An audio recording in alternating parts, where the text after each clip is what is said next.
बच्चों, कैसे हैं आप सब। आशा करती हूँ आप सब अच्छे होंगे। तो आइए आज हम पढ़ते हैं भक्ति व ज्ञान के पद। ठीक है, पद क्या होते हैं? तो कविता के रूप में ही कुछ पद होते हैं, है ना। जैसे मीराबाई के, रहीम के, कबीर के, ठीक है, इनके पद।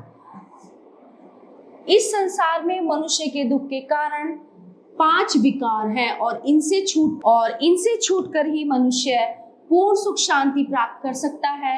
संत कवियों ने इस विषय में अपना एक मत, है ना, व्यक्त करते हुए बहुत सुंदर पद लिखे हैं। तो आइए पढ़ते हैं।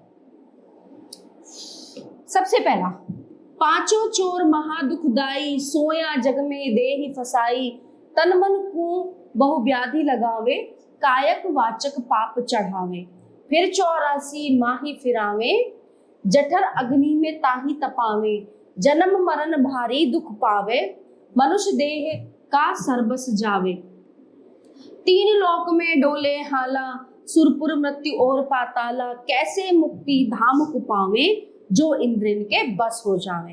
अब ये जो पद है, ये चरण दास ने लिखा है। इसमें उन्होंने 5 जो मोह होते हैं, जो 5 चोर होते हैं, उनके बारे में बात की है। काम, क्रोध, लोभ, मोह और अहंकार। ठीक है, इन 5 के बारे में यहाँ पे बात हुई है। तो ये 5 जो होते हैं, ये 5 जो हमारे अंदर जो कमियां होती हैं, ये बहुत ही दुखदाई होती हैं। ठीक है, ये सोया जग में देहि फसाई, और इन 5 के जो है वश में होकर हम क्या करते हैं, हम इस जीवन के उसमें फंस जाते हैं, इस जीवन चक्र में हम फंस जाते हैं। ठीक है, तन मन को बहु व्याधि लगावे, कायक वाचक पाप चढ़ावे। ठीक है, अब क्या होते हैं कि हमारा जो तन मन है वो इन्हीं के वश में होकर हमसे गलत सलत काम कराता है ना। जिस उद्देश्य के लिए हम धरती पर आए हैं, जीवन हमें मिला है, उस काम को हम भूल जाते हैं, हम गलत चीजों में पड़ जाते हैं। फिर 84 माही फिरावे, जठर अग्नि में ताही तपावे।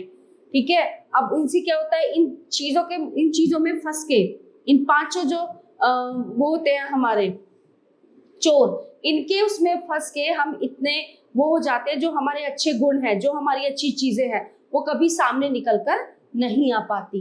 क्या होता है, जन्म मरण भारी दुख पावे, चाहे जन्म है चाहे मृत्यु है, इन 5 चीजों के वश में होकर इंसान क्या करता है, बहुत भारी दुख से घिरा रहता है। ठीक है, अब 3 लोक में डोले हाला, सुर पर मृत्यु और पाताला, कैसे मुक्ति धाम को पावे, जो इंद्र के बस हो जावे। अब बात यहाँ पे की गई है कि मुक्ति कैसे मिलेगी, जब हम इन 5 इंद्रियों के वश में हम हो चुके हैं, है ना। जैसे मैंने आपको पहले बताया, काम, क्रोध, लोभ, मोह और अहंकार, यहाँ पे मेंशन भी किए हैं, काम, क्रोध, अहंकार, लोभ और मोह। ठीक है, इन 5 के बारे में। मोह मतलब मोह माया में फंसना, है ना। अब तो मुझे बच्चे से प्यार है, अब मुझे इस घर से प्यार है, मुझे संपत्ति से प्यार है, मैं इसे छोड़ के कैसे जाऊं, मैं इसके बिना नहीं रह सकता, नहीं रह सकती, ये होता है मोह। लोभ होता है किसी भी चीज का लोभ करना, लालच करना, चाहे वो दूसरे का है, ये भी मेरा हो जाए, ये भी मेरा हो जाए, ये भी मैं ले लूं, वो भी बहुत गलत चीज है। अहंकार मतलब बस मैं हूं, मेरे अलावा कोई नहीं है, सब दुनिया में बेकार है, मैं परफेक्ट हूं। क्रोध होता है गुस्सा, जो हम छोटी छोटी चीजों पे करते हैं, छोटी छोटी बातों पर हम गुस्सा होते हैं। और काम होता है जो हमारा चरित्र, है ना, हमारा चरित्र बेकार होना, कुछ चीजों को लेके हमारा चरित्र गलत उद्देश्यों की तरफ चले जाना। तो इन 5 को अगर हम अपने से दूर रखेंगे ना, हमारा जीवन बहुत ही सुखदायी होगा, बहुत ही अच्छा होगा। तो इसी बारे में जो है समझाया गया है। दूसरा पद है, करनी की गति और है, कथनी की और है, बिन करनी कथनी कथे, बकवादी बोरे। मतलब करनी और कथनी में बहुत अंतर होता है। जो इंसान कहता रहता है, बोलता है, वो करता नहीं है। तो कथनी और करनी में बहुत अंतर होता है। इसलिए जो भी आप बोले, जो भी आप कहें, ठीक है, उसको जरूर करना चाहिए, चाहे वो अच्छा काम है, अच्छी चीजें हैं, अच्छी बातें हैं। ठीक है, करनी बिन कथनी इसी, जो शशि बिन रजनी, बिन शस्त्र जो शूरमा, भूषण बिन सजनी, जो पंडित कति कति भले, वैराग सुनावे, आप कुटुंब के फंद पड़े, ना ही सुरजावे, बांझ झुलावे पालना, बालक नहीं माही, वस्तु विहीना जानिए, जहां करनी नाही। बहुडंभी करनी बिना कति कति करी मुए, संतो कति करनी करी हरि की सम हुए। कहे गुरु सुखदेव जी चरणदास विचारो, करनी रहनी दृढ़ गहो थोती कथनी डारो। मतलब कहने का ये है कि कथनी और करनी में अंतर होता है। जैसे बिन शस्त्र जो शूरमा भूषण बिन सजनी, ठीक है। अब कथनी मतलब कह दिया चीजों को, और करना उसमें अंतर होता है कि मैं तो तुम्हारे लिए ये कर दूंगा, मैं तुम्हारे लिए वो कर दूंगा।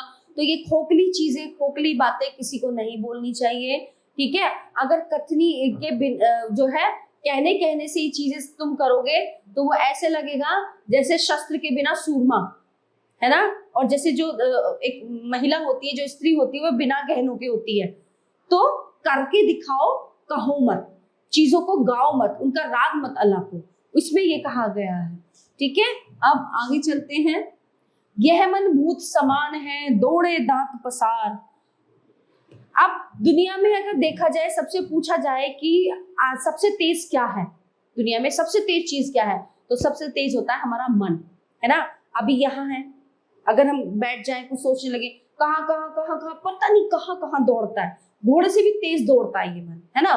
तो ये मन भूत समान है दौड़े दांत पसार। ये जो हमारा मन है, ये जो भूत के समान है, ये भूत की तरह दांत दिखा के हमारी तरफ दौड़ता है। बांस गाड़ी उतरे चढ़े सब बल जावे हार, भजे तो जानी न दीजिए घेरी घेरी कर लाव। या मन को परचाए के ध्यान नहीं माही लगाव, और कहूँ विधि दूसरी सुनियो चित्त लगाए। राम नाम मन सू जपे चंचलता थकी जाए, पवन रुके जब मन थके और दृष्टि ठहराए।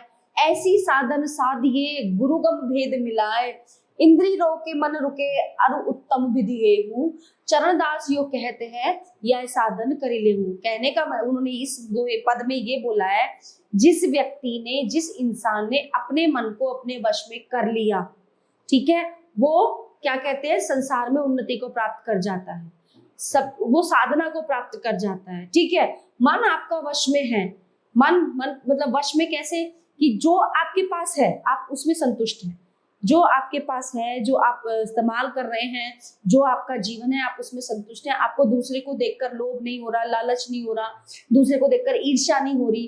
तो ये सब चीजें किसमें आती है कि हमारा मन संतुष्ट है। अगर आपने अपना मन कंट्रोल कर लिया तो आपको जो है उन्नत होने से कोई नहीं रोक सकता, ठीक है। ये इस पद में कहा गया है। जो नर दुख में दुख नहीं माने, सुख स्नेह अरु भय नहीं जाके कंचन माटी जाने।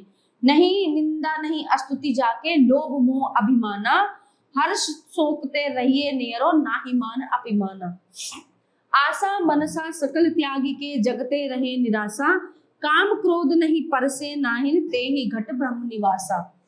गुरु कृपा तेहि नर पे कीनी तिनिय जुगति पिछानी, नानक लीन भयो गोविंद सो जो पानी संग पानी। यानी कि जो व्यक्ति दुख में दुख नहीं मानता है ना, और सुख स्नेह अरु भय नहीं जाके कंचन माटी जाने। कहने का मतलब ये है कि जब आप दुखी होते हैं, ठीक है, दुखी होने से या रोने से या परेशान होने से कुछ नहीं होता।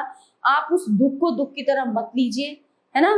क्यों? जितना आप दुखी होंगे उतना ज्यादा आपके मन की अशांति होगी, आपका स्वास्थ्य खराब होगा। तो जो नर दुख में दुख नहीं मानता, सुख उसके पास चल के आता है, ठीक है। हर्ष शोक ते रही नियारो नहीं मान अपमाना।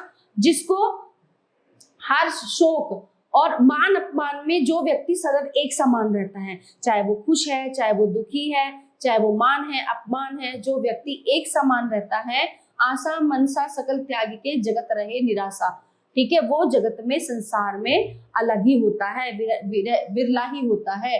काम क्रोध नहीं परसे नाहिन तेहि घट ब्रह्म निवासा। जो काम क्रोध लोभ अहंकार के वश में नहीं है, क्या होता है, वो ब्रह्म यानी कि प्रभु के पास निवास करता है। उसका जो शरीर है, जो वो इंसान है, वो एक प्रभु की तरह होता है। गुरु कृपा तेहि नर पे कीनी तिनिय जुगति पिछानी, नानक लीन भयो गोविंद सो जो जो जो पानी संग पानी, ठीक है। तो इसमें गुरु नानक देव जी ने यही बोला है कि जो है अपना जो दुख में, परेशानी में, मान में, अपमान में हमेशा सदैव एक सा रहता है, जो दुख में सुख में, वो जो है बहुत ही परम त्यागी, बहुत ही परम कल्याणी होता है, ठीक है। आशा करती हूँ आपको ये पद बहुत अच्छे से समझ में आए होंगे। धन्यवाद।